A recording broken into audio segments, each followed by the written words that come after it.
365 대화를 위한 성경 통독 시간입니다. 10월 10일 283일차입니다. 오늘 읽으실 말씀은 스가랴 9에서 11장이고 묵상하실 본문은 스가랴 9장 1에서 7절입니다. 말씀의 개요입니다. 스가랴 1에서 8장은 성전 재건 공사를 독려하는 것이 중심이 됩니다. 그런데 9에서 14장은 이 성전 건축을 마치고 40여 년이 지난 다음에 겸손한 왕으로 오시는 메시아와 종말론적인 미래를 예언하는 것이 주제가 됩니다. 9장 1에서 7절은 아람과 블레셋에 대한 심판과 이방이 여호와를 경외할 것을 말하고 8절은 하나님께서 성전을 둘러 진을 쳐서 적군이 왕래하지 못하게 하시리라는 말씀입니다. 9에서 10절은 겸손하여 나귀를 타는 왕이 예루살렘에 임할 것과 그가 이방 사람에게 화평을 전하고 땅끝까지 통치하실 것을 말하고 11에서 17절은 언약의 피로 구속하고 양떼같이 구원하며 왕관의 보석같이 빛나게 하리라는 예언의 말씀입니다. 10장 1절은 여호와께 은혜의 비를 구하면 주시리라는 약속. 2, 3절은 우상 숭배자들을 징계하실 것의 예언. 4에서 7절은 유다 족속에게서 구원자와 통치자가 나올 것과 북이스라엘도 구원을 받게 될 것의 예언입니다. 8에서 12절은 여러 백성들 가운데 흩어진 택하신 백성을 구속하고 견고하게 하실 것의 약속입니다. 11장 1에서 3절은 레바논의 백향목과 바산의 상수리 나무로 비유된 택한 백성이 멸망할 것의 예언. 4에서 14절은 택한 백성들이 배척할 참 목자의 두 막대기와 품삯 비유를 통한 메시아의 고난 예언입니다. 15, 17절은 악한 한 목자가 일어나 악행하는 것을 보고 징계하실 것을 말합니다. 이제 예수 그리스도를 닮아가고자 하는 우리의 목표를 향한 여행을 위해서 질문하고 대답하는 시간을 갖습니다. 첫 번째, 스가랴 9장 1에서 2절 여호와의 말씀이 하드락 땅에 내리며 다메섹에 머물리니 사람들과 이스라엘 모든 지파의 눈이 여호와를 우러러 봄이니라.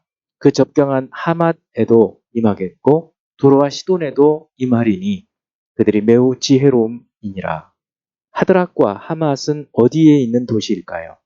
또 이 말씀은 무엇을 의미할까요? 하드락은 이스라엘 북쪽 아람에 있는 도시로 생각이 됩니다.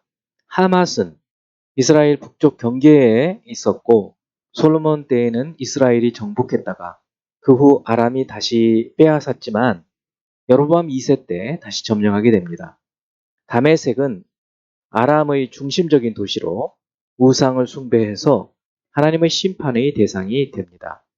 이들에게 여호와의 말씀이 내리고 머무는 것은 축복이 아니라 심판을 위한 것입니다.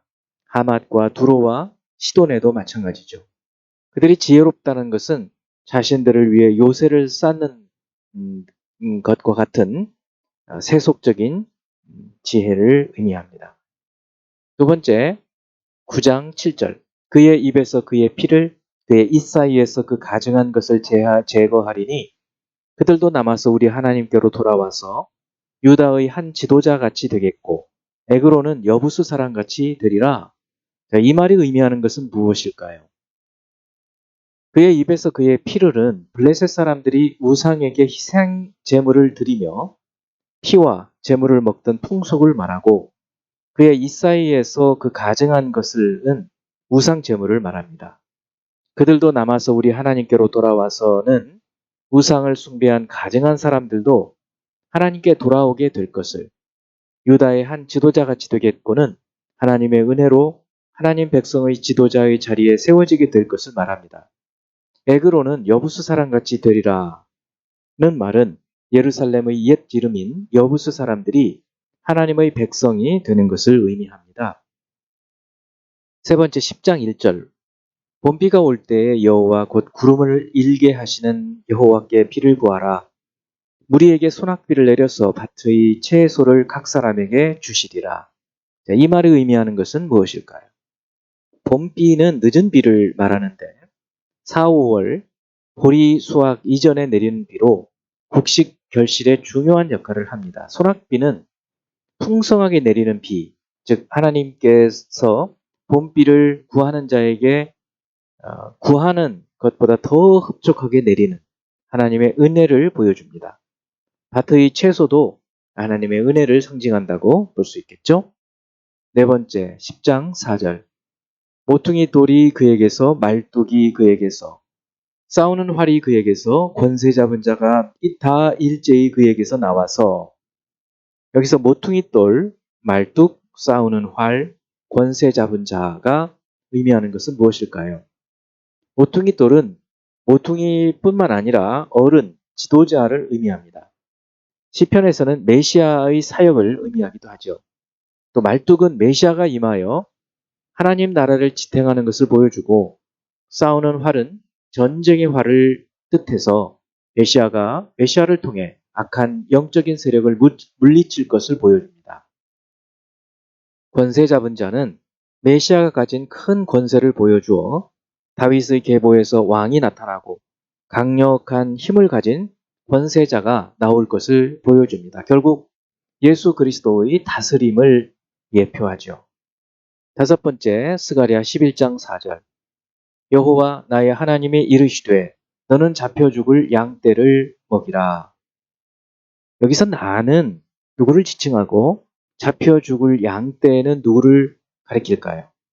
여기서 나는 이후의 내용을 볼 때 스가랴 선지자가 아니라 고난당하는 메시아를 가리킵니다. 잡혀 죽을 양떼는 앞으로 오실 메시아가 오실 때 하나님 백성에게 임할 비참한 운명을 보여줍니다.